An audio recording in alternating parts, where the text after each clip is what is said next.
계속해서 읽어가고 있습니다. 오늘은 히브리서 11장 11절로 12절 그리고 창세기 18장 9절에서 15절 말씀을 한 절씩 교독하겠습니다. 오늘은 믿음의 사람 사라에 대한 말씀을 나누도록 하겠습니다. 오늘 히브리서 11장 본문은 이렇게 말합니다. 믿음으로 사라 자신도 나이가 많아 단산하였으나 잉태할 수 있는 힘을 얻었으니 이는 약속하신 이를 미쁘신 줄을 알았습니다. 아멘. 성경에 따르면 아이를 낳을 수 없었던, 그러니까 단산한 거죠. 생리가 끊어졌죠. 그런데 이 사람이 믿음을 가지고 힘을 얻어서 아이를 낳게 되었다. 그 약속하신 이를 믿음직하다고, 믿을만하다고 알았기 때문이다라고 말합니다. 사실 사라가 히브리서 11장 믿음의 장에 이 명예의 전당에 이름을 당당히 올리고 있다는 것 자체가 우리에게 큰 위로가 됩니다. 왜 그러냐면 실제로 창세기를 읽어보면 사라가 처음부터 믿음의 사람은 아니었기 때문입니다. 굉장히 현실주의자입니다. 제가 창세기를 좀 찾아보겠습니다. 창세기 16장 가보시겠습니다. 창세기 16장 1절 보겠습니다. 아브라함의 아내 사레는 출산하지 못하였고 그에게 한 여종이 있으니 애굽 사람이요 이름은 하갈이라. 사레가 아브라함에게 이르되 여호와께서 내 출산을 허락하지 아니하셨으니 원하건대 내 여종에게 들어가라. 내가 혹 그로 말미암아 자녀를 얻을까 하노라 하매 아브라함이 사레의 말을 들으니라. 아브라함의 아내 사레가 그 여종 애굽 사람 하갈을 데려다가 그 남편 아브라함에게 첩으로 준 때는 아브라함이 가나안 땅에 거주한 지 10년 후였더라. 잘 아시다시피 아브라함이 75세 되던 해에 하나님께서 본토 친척 아비 집을 떠나 내가 내게 지시할 땅으로 가라고 명령하셨습니다. 아들 주시겠다는 약속을 믿고 떠났다고 말씀을 드렸습니다. 그런데 그 약속을 받은 지 몇 년이 지났습니까? 10년이 지났습니다. 10년이면 꽤 기다린 것입니다. 10년을 기다려도 아무런 변화가 없자 누가 먼저 움직이냐면 사레가 움직입니다. 아브라함이 아니라 사레가 말하기를 아무래도 여호와께서 나에게 출산을 허락하지 않으신 것 같으니 내 여종 하갈을 취하라. 이 말을 한 사람은 하갈입니다. 그래서 3절도 강조하기를 아브라함의 아내 사레가 그 여종 애굽 사람 하갈을 데려다가 남편에게 준 것입니다. 사레가 이렇게 말하는 거죠. 여보, 현실을 봅시다. 현실을 보니 나는 이제 생리가 끊어졌고 나로 인하여 아이를 낳을 가능성은 없습니다. 내 몸을 좀 봅시다. 차라리 현실적인 방법을 택해 봅시다. 그래서 내 여종이 있으니까 이 여종을 한번 첩으로 취해 보시기 바랍니다. 그러니까 사레는 처음부터 믿음의 사람은 분명히 아니었던 것 같아요. 굉장한 현실주의자입니다. 우리는 항상 하나님께서 아브라함과 사레에게 자식을 안 주신 것만 생각하는데 혹시 이런 생각을 한번 해보면 어떨까요? 혹시 하나님도 무엇인가를 기다리고 계신 것은 아니었을까? 어쩌면 하나님은 부르면 믿음으로 반응하고 10년이 지나도 그 믿음이 변하지 않는 아브라함보다 10년쯤 지나면 현실을 들먹이며 현실적인 방법을 얘기할 수밖에 없는 사레도 믿음의 사람으로 바뀌기를 기다리고 계셨는지도 모르겠습니다. 사레는 현실주의자입니다. 그리고 우리 중에 현실주의자가 굉장히 많습니다. 믿는다고 고백은 하지만 비율로 따지면 언제나 현실주의자가 더 많습니다. 12명의 정탐꾼 중에 10명이 현실주의자였습니다. 현실을 보라 이겁니다. 우리는 메뚜기 같고 저들은 거인이라는 것입니다. 이길 수 없다는 것입니다. 한마디로 현실주의자들입니다. 보고는 정확합니다. 그렇죠? 틀린 것은 하나도 없습니다. 그런데요, 여호수아와 갈렙은 현실주의자가 아닙니다. 현실은 그렇지만 하나님이 역사하실 거라는 것입니다. 사랑하는 성도 여러분, 하나님은 절대로 현실주의자들을 통하여 일하지 않으십니다. 그 10사람을 통하여 일하지 않으셨고 여호수아 갈렙을 통하여 이루셨습니다. 이스라엘의 골리앗이 쳐들어왔을 때도 마찬가지였습니다. 사람들은 하나같이 다 현실을 봅니다. 골리앗이라고 하는 무거운 아주 무서운 그 거인을 봅니다. 현실 앞에서 다 벌벌 깁니다. 그런데 딱 한 사람이 현실주의자가 아니었습니다. 다윗. 이 사람은 현실을 무시합니다. 현실은 어때요? 다윗은 키가 작았어요. 다윗이 키가 크지 않았습니다. 그 증거가 사울이 준 갑옷을 제대로 입고 걷지 못했습니다. 다윗은 아담 사이즈였던 것 같습니다. 기분이 괜히 좋습니다. 다윗은 아담 사이즈였습니다. 사울의 갑옷이 맞지 않습니다. 그러니까 현실은 사울도 키 큰 사울도 벌벌 떠는 엄청난 거대한 누구죠? 골리앗입니다. 그러나 다윗의 눈에는 그 현실이 안 보입니다. 뭐가 보이냐? 저가 누구이게 사시는 하나님의 군대를 모욕하냐 이거예요. 현실이 아니라 현실보다 크신 하나님을 보고 있습니다. 그리고 그날 하나님께서 현실주의자들이 아닌 믿음의 사람 다윗을 쓰셨습니다. 언제나 하나님은 현실주의자를 쓰지 않으시고요, 믿음의 사람을 쓰십니다. 할렐루야. 베드로 보세요. 베드로가 현실은 물 위에요. 사람이 물 위를 걸을 수 없는데 주께서 오라 하실 때 그 말씀에 순종하여 현실을 무시하고 갈 때 역사가 일어났어요. 그죠? 그런데 갑자기 베드로가 정신을 차리고 눈을 현실로 돌렸을 때 물에 빠져들어갔습니다. 정확합니다. 하나님은 언제나 현실주의자를 통하여 일하지 않으십니다. 오늘 하나님께서 결국 이 사라, 현실주의자 사라를 믿음의 사람으로 바꾸어 가십니다. 하나님께서 아브라함과 또 사라를 함께 부르셨는데 아브라함은 믿음의 사람이었고 사라는 현실주의자였잖아요. 그런데 하나님이 이 긴 시간을 통하여 사라를 믿음의 사람으로 키웠고 바꾸셨다는 것에서 우리가 무엇을 알 수 있냐면 하나님은 부부가 믿음의 수준이 같기를 원하신다는 것을 우리가 알아야 됩니다. 정말이에요. 부부간에 신앙의 불균형이 있을 때 집안에 비극이 닥칩니다. 대표적으로 신앙의 불균형 때문에 비극이 닥친 집안이 욥의 집안입니다. 욥은 큰 시련 앞에서 믿음을 지킬 수 있었던 믿음의 소유자였습니다.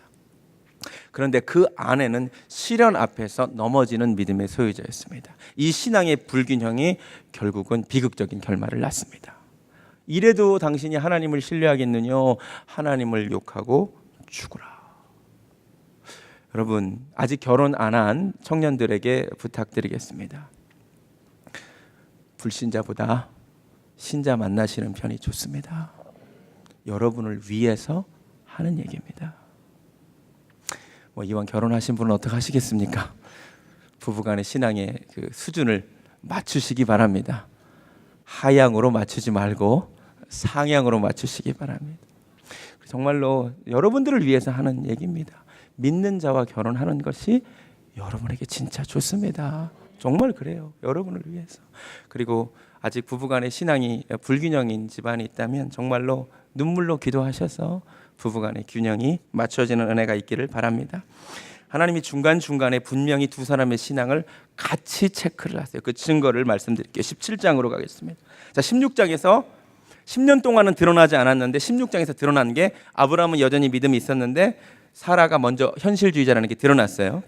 17장이제 하나님이 어떻게 하시느냐 나타나십니다. 그래서 아브라함이 99세 때 나타나셔가지고 잘 보세요. 아까 75세 때 나타나셔서 10년 뒤에 아브라함이 85세 때 사라 말 들었잖아요. 그 다음부터 하나님이 침묵해 버리십니다. 현실주의자의 말을 듣고 간 아브라함도 하나님께 징계를 받습니다. 하나님이 아무 말씀 안 하시다가 그로부터 약 14년 정도 뒤에 13년 정도 뒤에 99세 때 돼서야 하나님이 나타나셔서 뭐 하시냐면 이름을 바꿔주십니다. 근데 잘 보세요.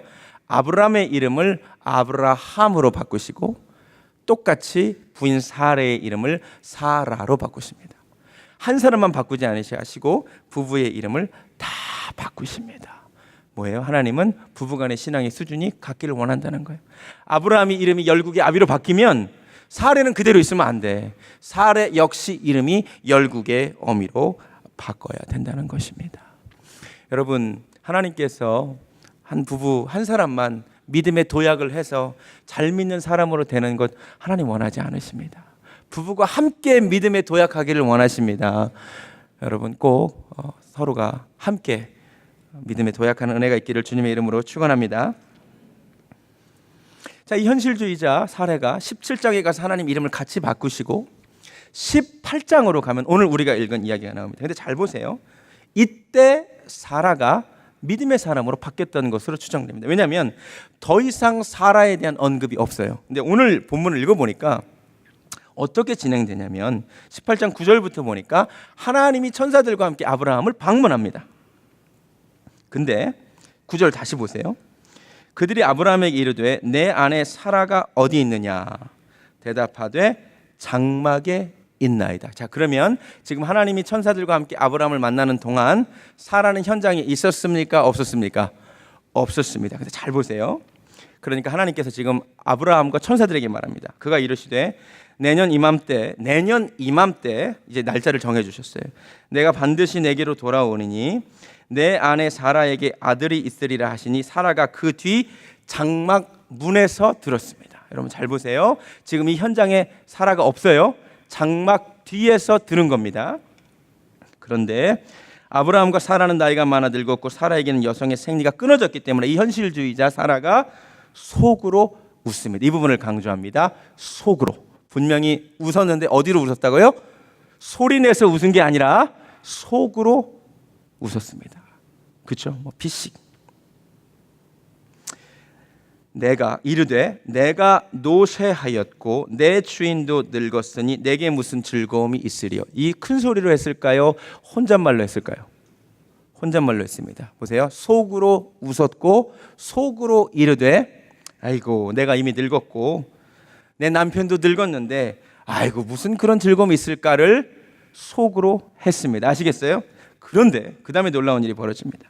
13절 여호와께서 아브라함에게 이르시되 사라가 왜 웃으며 이르기를 내가 늙었거늘 어떻게 아들을 낳으려 하느냐. 아까 사라가 속으로 웃었다 그랬죠. 분명 현장에도 없죠. 현장에 없고 장막 뒤에 있는데 사라가 그것도 속으로 웃었고 속으로 이르되 어떻게 이런 일이 있을까 했는데 하나님이 놀랍게도 말씀하시죠. 사라가 왜 웃느냐 이거예요. 속으로 웃을 때 그걸 아신 거예요. 그렇죠? 이르되 이런 말을 어떻게 하느냐. 여호와께 능치 못할 일이 있겠느냐. 기한이 이를 때 내가 내게로 돌아오리니 사라에게 아들이 있으리라. 이 말을 듣고 사라가 두려워서 장막 뒤에서 앞으로 나옵니다. 그러면서 뭐라고 하느냐면 부인하여 이르되 내가 안 웃었습니다. 속으로 웃었거든. 저 안 웃었습니다. 그래도 하나님 놀라운 말씀하십니다. 이르시되 아니라 네가 웃었느니라. 이 말이 아들을 낳기 전 사라에 대한 마지막 기억입니다.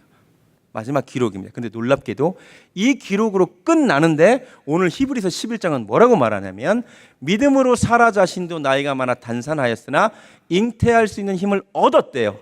이는 약속하신 이를 미쁘신 줄 알았습니다. 그럼 이 믿음이 언제 생겼다는 얘기예요? 이 순간 생겼다는 말입니다. 그럼 제가 한번 생각을 해봤어요. 사라가 믿음이 생긴 이유는 약속하신 이 때문이래요. 약속하신 분 때문이에요. 그 분이 믿음직한, 미쁘시다는 뜻이 믿을만하다는 뜻이거죠. 믿을만하다는 것을 자기가 알았기 때문에, 이 알았다는 것은 경험적인 알을 의미합니다. 경험적으로 뭔가 하나를 알아버렸어. 뭘 알았냐면 이 약속을 하신 분이 믿을만한 분이구나. 이것을 깨닫는 순간 그에게 믿음이 임했습니다. 사라가 지금 무슨 경험을 했냐면 자기가 보이지 않는 곳에서 속으로 웃었습니다. 그런데 그것을 보고 계신 분이 있었던 거예요. 들리지 않는 곳에서 내가 한 말이 있는데 그것을 들은 분이 있었던 거예요. 이 순간 그에게 믿음이 임합니다. 하나님은 보지 않는 곳에서 내가 한 것을 보실 수 있는 분이시구나. 들리지 않는 곳에서 내가 한 말도 들으실 수 있는 분이시구나. 그런 분이라면 이 약속을 믿을 수 있겠구나. 깨달아지십니까? 이 순간 사라에게 믿음이 임했어요. 여러분 하나님이요 놀라운 분이십니다. 사라에게 뭘 체험하게 하시냐면 하나님이 어떤 분인지를 체험하게 하십니다. 그런데 이 체험을 하고 나서야 하나님은 어느 곳에나 계시구나. 보이지 않는 곳에도 계시고 들리지 않는 곳에서 들으시는 분이시구나. 이게 체험되고 나니까 사라에게 믿음이 생겼습니다. 저는 이 밤에 여러분에게 이 체험이 있기를 원합니다. 여러분 하나님이 어떤 분인지 아세요? 내가 몰래 한 행동도 보고 계시는 분이 하나님이세요. 내가 아무도 모르게 정말 문 잠가 걸고 한 일도 보고 계신 분이 하나님이세요. 내가 은밀하게 아무도 모르게 했던 말을 알고 계신 분이 하나님이세요. 이게 체험되고 이게 깨달아지는 순간 하나님에 대한 믿음이 생깁니다. 성경을 보니까 이런 과정을 걸쳐서 믿음을 가지게 된 몇 사람이 있습니다. 요한복음 1장을 보니까 나다나엘이라는 사람이 나옵니다. 빌립이 와서 나다나엘에게 전도를 합니다. 예수라는 사람한테 한번 가보자. 그가 메시아가 왔다. 내가 메시아를 만났다. 그때 나다나엘이 처음에 뭐라고 반응하냐면 나사렛에서 어떻게 선한 것이 날 수 있느냐라고 얘기합니다. 그런데 이 나다나엘이 예수님을 만났는데 나다나엘한테 예수님이 무슨 말을 하냐면 네가 무화과 나무 아래에 있는 것을 내가 보았다 라는 말을 하는 순간 나다나엘이 놀라운 고백을 합니다. 주여 당신은 이스라엘의 임금이요 높으신 분이라는 고백을 합니다. 여러분 우리는 이것을 잘 이해를 못하는데 나다나엘이 화들짝 놀라는 거예요. 아마 무화과 나무 아래서 아무도 모르게 몰래 했던 일이 있는데 이거는 아무도 모르는 일인데 네가 무화과 나무 아래에 있던 것을 내가 보았다는 예수님 말씀을 들었을 때 그에게 놀라운 감정이 임한 거예요. 아, 예수님이 아무도 모르게 내가 한 일을 알고 계신 분이구나. 깨달아지세요? 그 순간 나다나엘에게 믿음이 임했어요. 그래서 그가 고백하는 거예요. 사마리아 여인, 요한복음 4장에 나오는 사마리아 여인도 마찬가지예요. 그에게 언제 믿음이 임했어요? 처음에 예수님 못 알아봤어요. 물 달라고 할 때 좀 약간 시니컬하게 반응했어요. 그런데 예수님이 가서 내 남편을 데려와라. 저는 남편이 없습니다. 그때 예수님이 뭐라고 말씀하셨어요? 네가 사실 맞는 말을 하는구나. 원래 너에게 남편 5이 있었으나 할렐루야. 놀라는 거예요. 지금 너가 살고 있는 남편도 내 남편이 아니니 이런 말씀을 하시는 거예요. 무슨 말이에요? 내가 아무도 모르게 과거에 했던 그 일을 알고 계시는 분이라는 거죠. 그 순간 그에게 믿음이 임해서 사람들에게 다니면서 내가 메시아를 만났다 간증하고 다닌 것입니다. 여러분 살면서 하나님의 이 전지전능하심, 나의 이 모든 것을 아시는 하나님을 체험하신 적이 있으십니까? 이 체험이 있을 때에 현실주의자가 믿음으로 변하더라고요. 이성주의자가 믿음의 사람으로 그때 변하더라고요. 제가 요한복음 1장을 설교하면서 사실 나다나엘에 대해서 설교하면서 했던 간증입니다. 제가 유튜브 때문에 했던 간증 또 하는 게 상당히 부담이 되지만 그래도 1년 반 정도 지났기 때문에 또 하나님께서 감동을 주셔서 제가 전합니다. 저희도 이런 체험이 있습니다. 저 굉장히 이성적인 사람이잖아요. 굉장히 신비주의 별로 안 좋아하잖아요. 신비스러운 하나님은 믿지만 별로 안 좋아하는 저가 바뀌게 된 사건이 하나 있었습니다. 제가 아마 몇 번 말씀드려서 들으신 분도 계시고 못 들으신 분도 계실 겁니다. 제가 군대에서 사격 훈련하다가 죽을 뻔했다고 제가 간증 드린 적이 있습니다. 그때 하루 종일 제 속에 이렇게 흘러나왔던 찬양이 하나 있었습니다. 나의 안에 거하라 나는 내 하나님이니 모든 환난 가운데 너를 지키는 자라. 이 간증 다 들으셨죠? 아시죠? 제가 총 사격하는데 죽을 뻔했다고. 간증이 이게 문제예요. 또 안 들으신 분이 또 고개를 흔들으시네요. 제가 사격하는 날 하루 종일 찬양이 흘러나왔어요. 나의 안에 거하라 나는 너의 하나님이니 모든 환난 가운데 너를 지키는. 제가 평소에 훈련 받으면서 입술로 범죄 많이 했거든요. 이런 하늘 아래에서 이런 나쁜 놈들이 있냐고 그러면서. 근데 그날은 하루 종일 찬양이 흘러나와요. 밤에 야간 사격 이제 마지막 남았는데 그때도 너무 가슴이 뜨거우면서 찬양이 계속 흘러나와요. 나는 너를 지키는 자라. 그리고 이제 마지막 사격하려고 내가 이제 준비를 하고 있는데 이제 제가 부사 쓰고 사수가 쏘고 이제 내가 하면 되는데 마지막 장전을 하려는데 이게 장전이 안 돼요. 너무 신기하게 하루 종일 사격을 했는데 이게 안 들어가요. 어둠 속에서. 그래서 내가 못 넣고 있으니까 내 친구가 서로 총을 바꾸자 그래서 친구 총으로 쐈어요. 근데 원래 군대에서 총기는 제2의 생명이라 바꾸면 안 돼요. 근데 이제 둘 다 어리버리하니까 바꿨단 말이에요. 그래가지고 그 친구 총으로 드르륵 쏴고 이제 다 끝났구나 해가지고 밝은 데 가서 딱 자리에 앉았는데 내가 이제 밝은 데서 내 총구를 보는데 등이 식은땀이 흘렀어요. 내가 쏘지 못했던, 장전이 갑자기 안 돼서 쏘지 못했던 그 총구에 이따만한 돌이 박혀 있었던 거예요. 근데 여러분 총구에 돌이 막혀 있으면 사격할 때 터져버려요. 총이 그 압력에 의해서. 항상 군대에서 그런 사건 사고가 1년이면 몇 차례씩 올라와요. 근데 내가 하루 종일 사격을 했는데 마지막 사격 때 이게 장전이 안 되는 바람에 내가 내 총으로 안 쐈거든요. 나는 맞기는지 모르고. 근데 친구 총으로 바꾸고 친구 총으로 쏴고 내 자리에 돌아와서 내 총을 보는 순간 무슨 일이 벌어질 수 있었다는 것이 깨달아지면서 다시 속에서 찬양이 흘러나왔어요. 나의 안에 거하라. 나는 너의 하나님이니 모든 환난 가운데 너를 지키는 자라. 그래서 그날 밤에 총이 안 빠져요. 돌이 안 빠지고 내부반에 돌아와서 총기를 분해해서 뒤로 쳐서 뺐어요. 그 정도로 세게 박혀 있었어요. 아마 기압 받다 들어. 그날 밤에 내가 하나님 앞에 밤새 울었어요. 하나님, 내가 사실 무슨 일이 벌어졌을지 모르잖아. 내 얼굴과 내 손을, 내 평생 이 손을 하나님을 위해 내가 쓰겠다고. 내가 그런 적이 있었어요. 제 인생에서 가장 놀라운 체험을 한 거였습니다. 2012년도에 저희 교단 그 2세 사역자 컨퍼런스가 LA에 있었습니다. 제가 그때 이제 EM 사역자 유스 사역을 했기 때문에 저도 거기 갔는데 마지막 날 마지막 세션을 남겨두고 15분간의 약간 그 쉬는 시간에 EM 사역자들 몇 명과 저와 함께 이렇게 그 서로 소개하는 시간, 서로 이야기하는 시간에 그분들 중에 한 명이 저에게 목사님은 어떻게 목회자가 되셨냐고 궁금하다고 물어보더라고요. 왜냐하면 제가 공부도 많이 했고 다른 길로 갈 수 있었을 것 같은. 그래서 내가 하나님께 콜링받은, 외무고시 공부하다가 하나님께 콜링받은 이사야 43장 1절 말씀으로 콜링받은 이야기하고 그 다음에 이 이야기를 제가 했어요. 내가 죽을 뻔한 고민도 넘겼다. 하나님께서 나를 살려주셨다. 근데 그 이야기를 듣는데 그 자리에 굉장한 은혜가 임했어요. 정말 하나님께서 큰 은혜를 주셔서 다 그 EM 사역자들이 막 눈물을 흘리면서 하나님 정말 살아계시다고. 또 EM 사역자들이 반응이 크잖아요. 여러분처럼 이렇게 무덤덤하게 안 듣는단 말이에요. awesome 막 그러고 막 이런단 말이에요.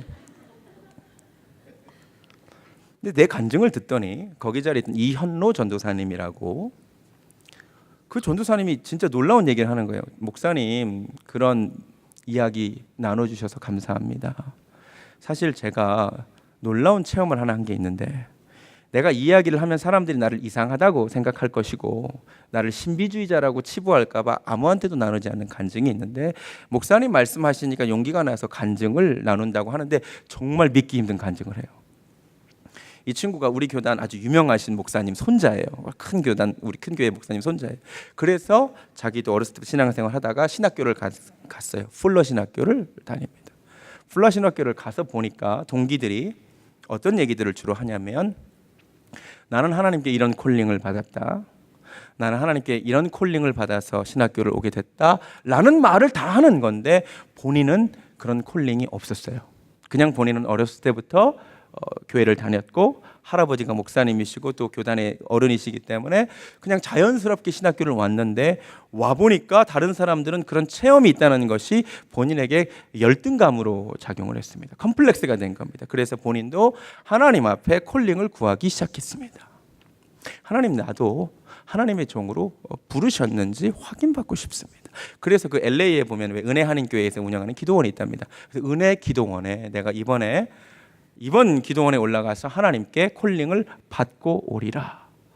그리고 하나님께서 분명히 주시리라는 확신을 갖고 올라갔답니다. 근데 언제나 이런 식의 스토리가 그렇듯이 마지막까지 하나님이 아무런 말씀이 없으셨습니다. 아무 말이 없어요, 마지막까지. 그래서 본인이 너무 상처가 됐어요.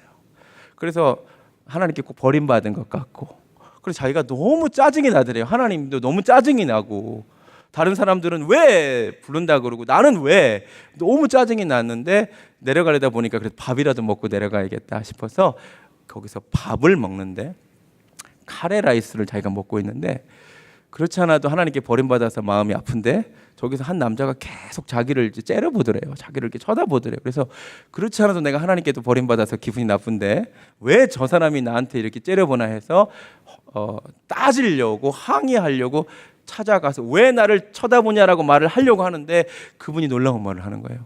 목사님이시죠? 이러는 거예요. 나 목사 아니라고. 왜 그러냐 그랬더니, 하나님이 내게 나의 종이 올라오니까 기다리고 있어라 그랬다는 거예요. 이게 놀라운 거잖아요. 알고 봤더니 그분이 캄보디아 선교사님인데 잠깐 미국에 오셔가지고 기도원에 계시면서 이분이 이제 하나님의 어떤 그런 음성을 들으셨던 분 같아요. 이분에게 하나님이 놀라운, 정말 믿기 힘든 얘기죠. 내 종이 올라오니까 기다리고 있어라. 할렐루야. 너무 놀랍죠. 그래서 이 친구가 너무 감동이 된 거예요. 하나님이 나도 부르셨구나. 그런데 이런 이야기를 다른 사람들한테 나누면 안 믿을 것 같아서 못 나누고 있었는데 내가 간증을 하니까 본인도 너무 은혜가 되는 거예요. 근데 이 친구가 또 뭐라 그러냐면, 근데 그 선교사님이 지금도 몇 년 전 일이지만 지금도 여기 와 계신다고 한번 만나보겠냐 하고 그럽니다. 다시 말씀드리지만 저는 이성적인 사람입니다. 저 혼자 있었으면 절대로 안 갑니다. 무당 찾아가는 것 같잖아요, 그렇죠? 나는 안 갑니다 라고 말을 하려고 하는데 그 자리에 누가 있었냐면 제 여동생이 있었습니다. 제 여동생과 매제와 또 그 여동생 교회가 어떻게 시작됐는지 또 모르시는 분이 계시죠? 네, 참 어렵네요. 여동생 교회가 어떻게 시작됐냐면 폴이라고 하는 마약 중독자 하나가 5년간 정말 마약에 찌든 아이가 놀랍게 하나님의 만지심으로 변화돼서 교회가 세워졌어요. 그게 하비스트 성결교회입니다. 그러니까는 그 교회가 세워지고 다음 해라 우리 성결교단에 가입했기 때문에 우리 여동생 매제 그리고 그 폴 걔까지 셋이 그 자리에 함께 있었단 말이에요. 저 혼자 있었으면 저는 절대 안 가는데 이 양반들이 가자는 거예요. 이 양반들이. 그래서 갔어요. 좀 약간 좀 마음에 안 들어하면서 갔어요. 저 그런 거 별로 안 좋아하거든요. 그래서 이제 물론 하나님이 말씀하신다는 걸 제가 왜 못 믿겠습니까만은 꼭 무당 찾아가는 것 같잖아요. 그래서 제가 싫었어요, 솔직히. 근데 이제 그분을 만났는데 저는 이제 경계하는 마음으로 만났는데 그분이 이제 저하고 인사하고 놀랍게도 진짜 그분이 하나님의 어떤 그런 은사를 주셨어요. 예언의 은사를 주신 것 같아요. 그 폴이라고 하는 아이를 보더니 God said, you are so important 이러는 거예요. 하나님 말씀하신 너는 참 소중한 존재야 이런 뜻이잖아요. 근데 그런 얘기 들을 때 저는 뭐 그냥 그런데 이 친구가 그 말을 듣는자마자 갑자기 닭똥 같은 눈물을 흘리기 시작합니다. 눈물을 툭툭툭툭툭 흘려. 너무 놀랍게도. 그러면서 하는 얘기가 자기를 평생 짓눌러 온 것이 생각이 나는 이 땅에 쓸모없는 존재라는 거야. 나는 아무짝에도 쓸모없는 존재라는 거야. 그래서 자기가 그렇게 마약하고 그랬는데 오늘 하나님이 You are so important 이랬다는 거예요. 그래서 그 마음이 너무 힐링이 되고 너무 감사하다고 울어요, 애가. 그걸 보니까 저도 옆에서 은혜가 되죠. 그러면서 정신 바짝 차려야 되네, 그래도. 정말 저도 너무 신기하다고 느꼈어요. 이제 그분하고 이제 대화를 시작했습니다. 대화를 시작하는 이제 긴 얘기를 좀 줄이면 제가 한편으로 보면 하나님이 이런 정말 귀한 은사를 분명히 허락하실 수도 있고 또 한편으로는 분명히 성경의 영을 다 믿지 말고 어떤 미혹될 수도 있기 때문에 제가 굉장히 좀 이렇게 경계하고 믿을까 뭐 말까 좀 그런 굉장히 이성적이기 때문에 그런 모습을 이제 보이니까 갑자기 그분이 목사님 제가 목사님께 찬송 하나 불러드려도 되겠습니까? 그러셨어요. 뭐 마음대로 하시라고. 그리고 내가 뭐 쳐다보지도 않고 이러고 있었는데 제 인생에 정말 놀라운 체험을 합니다.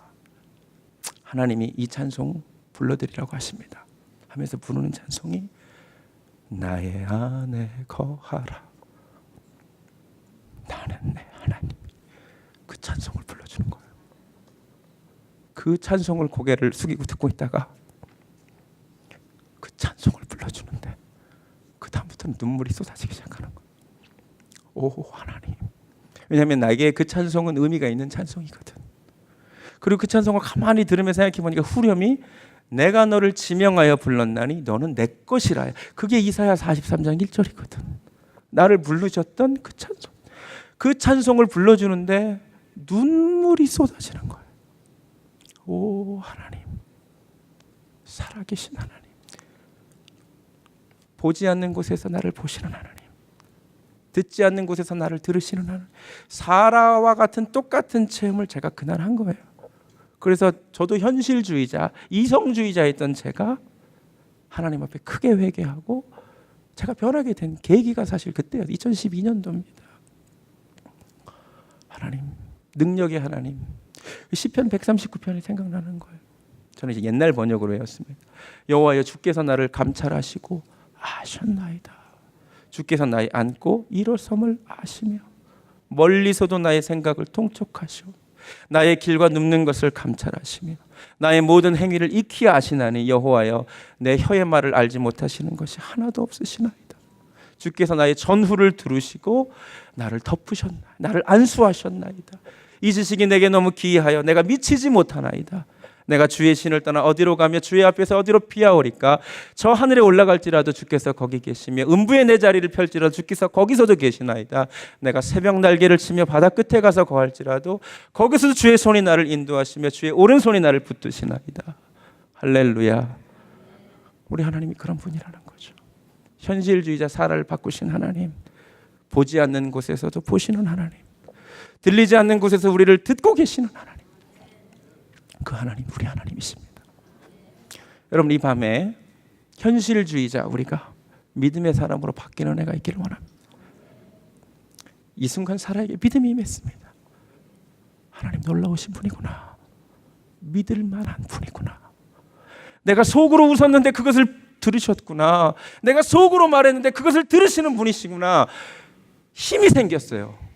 나는 생기가 끊겼지만 잉태할 수 있는 힘이 갑자기 생겼어요. 이는 그분 때문에, 그분이 신뢰할 만한 분이기 때문에 이 밤에 하나님을 신뢰하는 은혜가 우리에게 있기를 주님의 이름으로 축원합니다. 내 몸을 보면, 현실을 보면 아무것도 가능하지 않지만 내 눈을 들어 하나님을 볼 때, 내 모든 시선을 주님께 향할 때 하나님이 역사하실 줄로 믿습니다. 찬양 가사 보여주세요.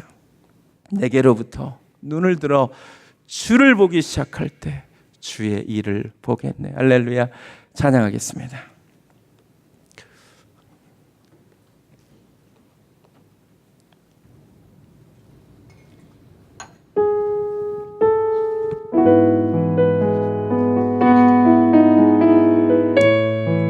현실주의자가 믿음의 사람으로 바뀌는 은혜가 있기를 원합니다.